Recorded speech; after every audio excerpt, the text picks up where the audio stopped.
इस सरकार का बाजार और महंगाई पर कोई नियंत्रण नहीं रह गया है। चाहे देश में लहसुन 400 रुपए किलो बिक जाए, टमाटर 100 रुपए किलो बिक जाए, प्याज का दाम सुनकर आंखों में आंसू आ जाए, लेकिन वित्त मंत्री महोदया बजट में महंगाई का मां भी नहीं बोलती हैं। सरकार से मैं पूछना चाहता हूं कि आप मध्यम वर्ग का हितैषी बताते हैं खुद को, तो शर्म नहीं आती है? खुद को धार्मिक कहने वाली सरकार भगवान श्री कृष्ण के प्रिय खाद्य पदार्थों दही और मक्खन तक पर जीएसटी लगाती है और बात करती है मध्यम वर्ग की हिमायती होने की। हुकूमत इस कदर आवाम पर एहसान करती है, ये आंखें छीनती है और चश्मे दान करती है। एक तरफ कोलंबिया जैसा छोटा सा देश और उसके प्रधानमंत्री गुस्तावो पेत्रो खड़े हैं, जो कोलंबिया के नागरिकों को हथकड़ी लगाकर लाने वाले जहाज को अमेरिका बैरंग वापस लौटा दे रहे हैं, और दूसरी तरफ हमारे प्रधानमंत्री जी खड़े हैं जो बेड़ी और हथकड़ी लगा करके लाए गए बेटों के अपमान पर एक शब्द नहीं बोल रहे।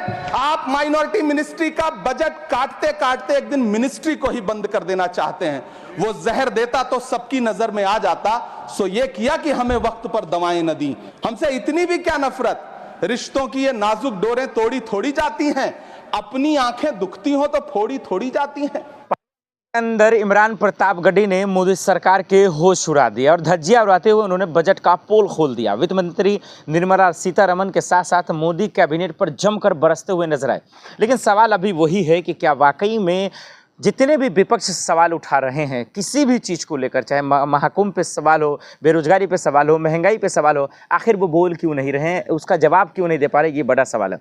पिछले बार जब इमरान प्रतापगढ़ी बोल रहे थे तो शायराना अंदाज को लेकर वायरल हो गए थे कि लंतरानी भूल जाते, और इस बार जो उन्होंने शेरो शायरी यूज़ किया, इस्तेमाल किया है, वो काफ़ी जो है ख़ास है और बहुत मज़ा आएगा दर्शकों। इसलिए इस वीडियो को ज़्यादा देखिए, आप बारीक से पहले सुनिए और देखिए कि चाहे वो महंगाई हो, बेरोजगारी हो, महिलाओं पे हो रहे जुल्म की बात हो, या फिर बजट जो मिडिल क्लास का ढंढोरा पीटा जा रहा था, संतुष्टिकरण की बात कर रहे थे, उनका भी इमरान प्रतापगढ़ी जी ने पोल खोल दिया और बताया कि ये बेरहम सरकार, ये झूठी सरकार कैसे देश को दरअसल जो है परेशान और तबाह कर रही है, बर्बाद कर रही है। इसलिए लोग इंतज़ार कर ही रहे थे खास करके इमरान प्रतापगढ़ी जी के वीडियो का, क्योंकि इससे पहले वाले सत्र में जब अविश्वास प्रस्ताव लाया गया था तब दरअसल जो है वो उनको बोलने का मौका नहीं दिया गया था, वो बोल नहीं पाए थे। लेकिन इस बार मिला, 15 मिनट उन्होंने अपनी बातें रखी। हर एक बात सुनने के लायक है, काम के लायक है, और वो तमाम बातें मोदी सरकार के पोल खोलने वाली है, जो हम सबको देखना चाहिए। गौर से जरा इस वीडियो को देखिए। धन्यवाद सभापति महोदय। कभी सुदामा पांडे धूमिल जी ने कहा था कि एक आदमी रोटी बेलता है, एक आदमी रोटी खाता है, एक तीसरा आदमी भी है जो न रोटी बेलता है न रोटी खाता है, वो सिर्फ रोटी से खेलता है। वो तीसरा आदमी कौन है? मेरे देश की संसद मौन है। सभापति महोदय, वो भी क्या दिन थे जब संसद में देश का बजट पेश होता था तो देश की सड़कें ठहर जाया करती थीं। रेल बजट पेश होता था तो लोगों की उम्मीदें रेल के डिब्बों की तरह पटरियों पर दौड़ने लगती थीं। पूरा देश धड़कने रोक करके वित्त मंत्री और रेल मंत्री को सुना करता था। अफसोस, अब बजट पेश हो जाता है, मीडिया चैनल सरकार का महिमा मंडन करते हैं और बेचारी जनता बजट के आंकड़ों के शब्द जाल में उलझी हुई महीनों बाद समझ पाती है कि उसका तो फिर से कट गया। सभापति महोदय, पिछले 2 साल अमृतकालीन बजट पेश किए गए और इस बार एक नई शब्दावली गढ़ी गई है, तुष्टीकरण बनाम संतुष्टीकरण का बजट। सभापति महोदय, सुनने में कितना अलंकारिक लगता है ये शब्द। सोच रहा हूं देश की वित्त मंत्री और प्रधानमंत्री जी से पूछूं कि आखिर किसकी संतुष्टि? जिस बजट में मनरेगा के लिए 1 रुपए की बढ़ोतरी ना हो, वही पुराना 86,000 करोड़, जबकि पहले ही 9,754 करोड़ का घाटा हो, जिस मनरेगा से करोड़ों मजदूरों के घर में चूल्हा जलता हो, उस मनरेगा में काम करने वाले गरीब मजदूरों के लिए अगर आपके खजाने से 1 रुपया भी इजाफी नहीं निकल सका तो भला कौन संतुष्ट हुआ साहब? इस देश का गरीब मजदूर या आपके उद्योगपति दोस्त? वो जो महाराष्ट्र में लोकसभा और विधानसभा के बीच में 40 लाख मतदाता बढ़ाए गए थे, अरे उन्हीं के लिए मनरेगा का थोड़ा सा बजट बढ़ा देते। क्या उसमें मनरेगा का एक भी मजदूर नहीं था 40 लाख लोगों में? सारे के सारे 12 लाख की छूट वाले से आगे के लोग थे। सभापति महोदय, कल जब वित्त मंत्री जी देश की संसद में भाषण दे रही थी तो वहां मुंबई में कोई गरीब इंसान जब अपनी जेब टटोल करके अपनी मोटरसाइकिल में 1 लीटर पेट्रोल भरवा रहा था तो उस पेट्रोल की कीमत थी 103 रुपया प्रति लीटर। आखिर इतना महंगा पेट्रोल डीजल खरीद के कौन संतुष्ट हो रहा है? इस देश के गरीब लोग या फिर सरकार के चहेते धन्ना सेठ? सभापति महोदय, वित्त मंत्री जी इस बजट को मध्यम वर्ग को संतुष्ट करने वाला बजट बता रही हैं।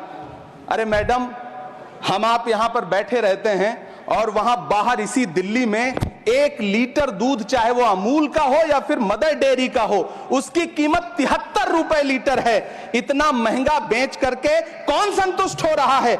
गरीब जनता या आपके धन्ना सेठ दोस्त? सभापति महोदय, इस सरकार का बाजार और महंगाई पर कोई नियंत्रण नहीं रह गया है। चाहे देश में लहसुन 400 रुपए किलो बिक जाए, टमाटर 100 रुपए किलो बिक जाए, प्याज का दाम सुनकर आंखों में आंसू आ जाए, लेकिन वित्त मंत्री महोदया बजट में महंगाई का मां भी नहीं बोलती हैं। बच्चों की किताब और पेंसिल तक पर टैक्स लगाने वाले सरकार से मैं पूछना चाहता हूं कि आप मध्यम वर्ग का हितैषी बताते हैं, खुद को तो शर्म नहीं आती है? खुद को धार्मिक कहने वाली सरकार भगवान श्री कृष्ण के प्रिय खाद्य पदार्थों दही और मक्खन तक पर जीएसटी लगाती है और बात करती है मध्यम वर्ग की हिमायती होने की। जिंदा रहते हुए जनता से हर चीज पर टैक्स वसूलने वाली यह सरकार कम से कम मरने पर तो लोगों को बख्श देती, लेकिन नहीं, वहां भी लूटना है। अंतिम संस्कार के सामान, अगरबत्ती, धूप बत्ती, केवड़ा जल, चंदन पाउडर, जौ, बताशा, काला तिल, पंचरत्न, कपूर और कफन तक पर टैक्स लेने वाली यह सरकार किस मुंह से खुद को मध्यम वर्ग का हितैषी बताती है? कौन सी संतुष्टि?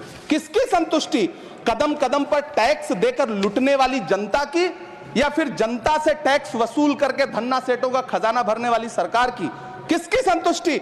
सभापति महोदय, 18 अगस्त 2015 आरा का बिहार का ऐतिहासिक मैदान, सजा हुआ मंच, हजारों की भीड़ और सामने खड़े हुए देश के प्रधानमंत्री का भाषण। बिहार के भाइयों बहनों, आज मैं बिहार के लिए पैकेज की घोषणा कर रहा हूं। 50,000 करोड़ कर दूं कि ज्यादा कर दूं? अखिलेश भाई, 60,000 करोड़ कर दूं कि ज्यादा कर दूं? 70,000 करोड़ कर दूं कि ज्यादा कर दूं? 80,000 करोड़ कर दूं कि ज्यादा कर दूं? चलो, मैं बिहार को 1.25 लाख करोड़ का पैकेज दे रहा हूं। 10 साल हो गए सभापति महोदय, वही ढाक के 3 पात। बिहार आज भी विकास की बाट जो हो रहा है। भाषण आज भी प्रधानमंत्री जी के यूट्यूब चैनल पर सुना जा सकता है। जो झूठ बोल के करता है मुतमईन सबको, वो झूठ बोल के खुद मुतमईन नहीं होता। सभापति महोदय, ये तो राहुल जी का असर है। कौन सा शब्द सर? कौन सा शब्द? झूठ। ठीक है सर, मिथ्या बोल करके। जो मिथ्या बोल के करता है मुतमईन सबको, वो मिथ्या बोल के खुद मुतमईन नहीं होता। ये राहुल जी का असर है। जो मखाना बोर्ड की घोषणा हुई, अखिलेश जी आपको याद होगा, भारत जोड़ो न्याय यात्रा में 30 जनवरी 2024 को बिहार के रंगभूमि मैदान में राहुल गांधी जी का पूर्णिया में भाषण था और उसमें मखाना को लेकर उन्होंने आवाज उठाई थी। यह उनका असर है कि आपको मखाना बोर्ड बनाना पड़ा, वरना तो आप मैखाना बोर्ड बनाने वाले लोग हैं। सभापति महोदय, बिहार को झूठे पैकेज और चुनावी दिलासे देना बंद करिए। आज भी जब कोसी में बाढ़ आती है तो पूरा सीमांचल बर्बाद हो जाता है। मैंने उस तबाही को अपनी आंखों से देखा है। 2016-17 की बाढ़ में अपने इन्हीं हाथों से राहत सामग्री बांटी है मैंने। अगर सच में बिहार के लिए कुछ करना चाहते हैं तो बिहार को बाढ़ से बचाने का प्रबंध करिए। पूर्णिया एयरपोर्ट 10 साल से बाट जो रहा है। घोषणा 2014 में हुई, बन के आज तक तैयार नहीं हुआ। अलीगढ़ मुस्लिम विश्वविद्यालय का किशनगंज सेंटर बजट के अभाव में दम तोड़ता जा रहा है। मैंने पिछले बजट सत्र में भी आवाज उठाई थी। आज फिर वित्त मंत्री जी से अनुरोध करना चाहता हूं, दामन फैला करके, कि अलीगढ़ मुस्लिम विश्वविद्यालय का किशनगंज सेंटर बन जाने दीजिए। आखिर कौन सी नफरत है? यह मुल्क हमारा भी है। इस मुल्क की मिट्टी में हमारा भी खून पसीना शामिल है। हमसे इतनी भी क्या नफरत? रिश्तों की ये नाजुक डोरें तोड़ी थोड़ी जाती हैं। अपनी आंखें दुखती हो तो फोड़ी थोड़ी जाती हैं। सभापति महोदय, अल्पसंख्यक मंत्रालय का बजट काटकर मौलाना आजाद नेशनल फेलोशिप बंद कर देना, प्री मैट्रिक स्कॉलरशिप बंद कर देना, नई मंजिल योजना बंद करना, धरोहर योजना बंद करना। 2024-25 के बजट में माइनॉरिटी मिनिस्ट्री के लिए 3,183 करोड़ रुपए की घोषणा हुई, लेकिन देश को हैरत होगी कि बाद में समीक्षा करके लगभग आधा कर दिया गया, 1,868 करोड़ रुपए। मैं तो सरकार से पूछना है कि कौन संतुष्ट हुआ? इस देश का अल्पसंख्यक संतुष्ट हुआ या आप संतुष्ट हुए? किसका संतुष्टिकरण? सभापति महोदय, मैं प्रधानमंत्री जी से कहना चाहता हूं कि आप ही ने 1 मार्च 2018 को किंग अब्दुल्ला को, जॉर्डन के किंग अब्दुल्ला को मेहमान बना करके इसी दिल्ली में एक कॉन्फ्रेंस में कहा था कि मैं मुसलमानों के एक हाथ में कंप्यूटर और दूसरे हाथ में कुरान देना चाहता हूं। कंप्यूटर देने की बात तो छोड़िए, पढ़ाई के लिए जो स्कॉलरशिप मिल रही थी उसको भी छीन लिया आपने। किसको संतुष्ट करने के लिए? हम समझते हैं इस साजिश को। आप माइनॉरिटी मिनिस्ट्री का बजट काटते काटते एक दिन मिनिस्ट्री को ही बंद कर देना चाहते हैं। वो जहर देता तो सबकी नजर में आ जाता, सो ये किया कि हमें वक्त पर दवाएं न दी। सभापति महोदय, मैं तो वित्त मंत्री जी से पूछना चाहता हूं आपके माध्यम से कि शायद आपको पता ही नहीं है कि गृहस्थी चलाने वाली एक गृहिणी की मुश्किलें क्या क्या होती हैं। आपने कभी सोचा भी नहीं होगा कि जब वो किचन में सब्जी बनाने के लिए कढ़ाई में तेल डालती है तो उसके साथ उसके आंसू भी गिरते हैं। सभापति महोदय, शायद उन्हें पता भी ना हो कि एक छोटी सी गाड़ी और एक छोटे से फ्लैट का ईएमआई भरने के बाद इस देश का एक गरीब इंसान जब अपने बच्चों की फीस भरने के बारे में सोचता है तो उसे कितनी खुशियों का गला घोंटना पड़ता है। शायद उनको पता भी नहीं है कि फसल बेच करके बिटिया की शादी का सपना सजाने वाला किसान जब अपनी फसल बर्बाद देखता है तो कितनी रातें सो भी नहीं पाता है। सभापति महोदय, शायद वो कभी इस पीड़ा को समझ ही नहीं पाएंगी कि परिवार के किसी एक सदस्य को कैंसर जैसी बीमारी हो जाए तो घर और जमीनें गिरवी रख उठती हैं लेकिन इलाज नहीं हो पाता। सभापति महोदय, इसी देश की संसद में कभी स्वर्गीय सुषमा स्वराज जी ने कहा था कि जब जब देश की करेंसी गिरती है तब तब देश की प्रतिष्ठा गिरती है।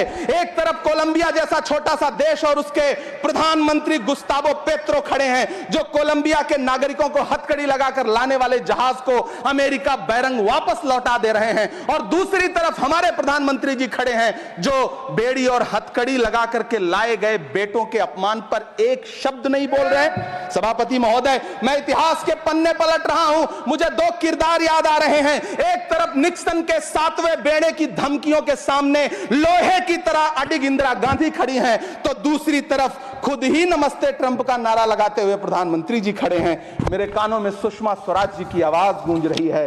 बहुत कम बोलने वाले डॉक्टर मनमोहन सिंह ने बहुत ज्यादा बोलने वाले प्रधानमंत्री जी को जब देश की बागडोर सौंपी थी तो $1 58 रुपए का था, आज 85 से 87 के बीच में झूल रहा है। इन दिनों रुपए की अहमियत गिरती है तो न तो देश की प्रतिष्ठा गिरती है, ना प्रधानमंत्री की गरिमा। जिस देश में 80 करोड़ लोगों को 5 किलो राशन के लिए कतारों में लगना पड़ता हो, उस देश में यह सरकार 12 लाख तक के टैक्स न लेने के लिए अपनी पीठ थपथपा रही है।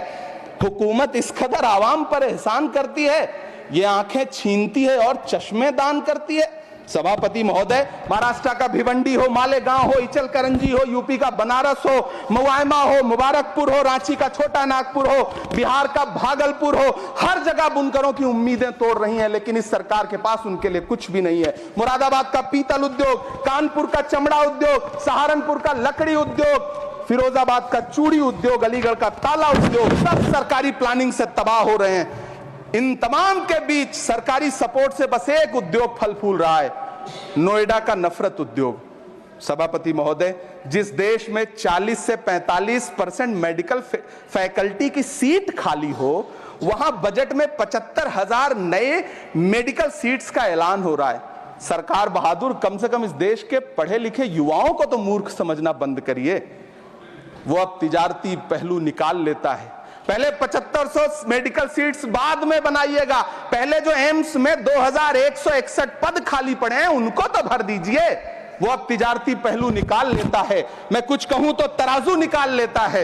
मैं इसलिए भी तेरे फन की कद्र करता हूं तो झूठ बोल के आंसू निकाल लेता है। सभापति महोदय, फिर झूठ आया है, मैं उसे मिथ्या कर दे रहा हूं। शायरी में बार बार आ जाता है, क्या करूं महोदय। काश ये बजट, सभापति महोदय, वो एक शब्द मैं मिथ्या कर दे रहा हूं सर, वो एक शब्द को हटा दीजिए। ध्यान रखें, ऐसे जो भी शब्द होंगे आपके भाषण। सभापति महोदय, काश ये बजट बीपीएससी के पेपर लीक की शिकायत करने वाले नौजवानों पर बरसती हुई पुलिस के लाठियों पे, जख्मों पर मरहम लगा पाता। सभापति महोदय, पिछले 80 दिन से 70 साल का एक बुजुर्ग एमएसपी की लीगल गारंटी मांगता हुआ आमरण अनशन पे बैठा हुआ है।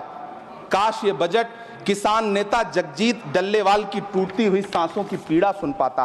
काश ये बजट प्रतियोगी परीक्षाओं की तैयारी के लिए दिल्ली, कोटा, पटना, अहमदाबाद जैसे शहरों में, इलाहाबाद जैसे शहरों में किताबों के साथ गल रहे युवाओं के सपनों को जिंदगी दे पाता। काश ये बजट वंदे भारत के सुनहरे विजुअल के बजाय देश की गरीब जनता को कुछ और पैसेंजर ट्रेनें दे पाता। काश ये बजट सीनियर सिटीजन को ट्रेन टिकटों में मिलने वाली रियायतें वापस लौटा पाता जिनको सरकार ने कोविड के नाम पे छीन लिया था। काश ये बजट किसानों की राह में कीले नहीं बल्कि कालीन बिछाने वाला बन पाता। काश ये बजट सरकारी मालिकों को यह समझा पाता कि नेहरू को कोसने से अर्थव्यवस्था नहीं सुधरेगी, उसके लिए डॉक्टर मनमोहन सिंह साहब की अर्थ नीति अपनानी पड़ेगी। पिछले 11 साल से नेहरू जी को कोस रहे हैं, आखिर कब तक कोसिएगा? थोड़ा पंडित नेहरू जी के बारे में पढ़िए, तब पता चले कि पंडित नेहरू की शख्सियत का नाम है।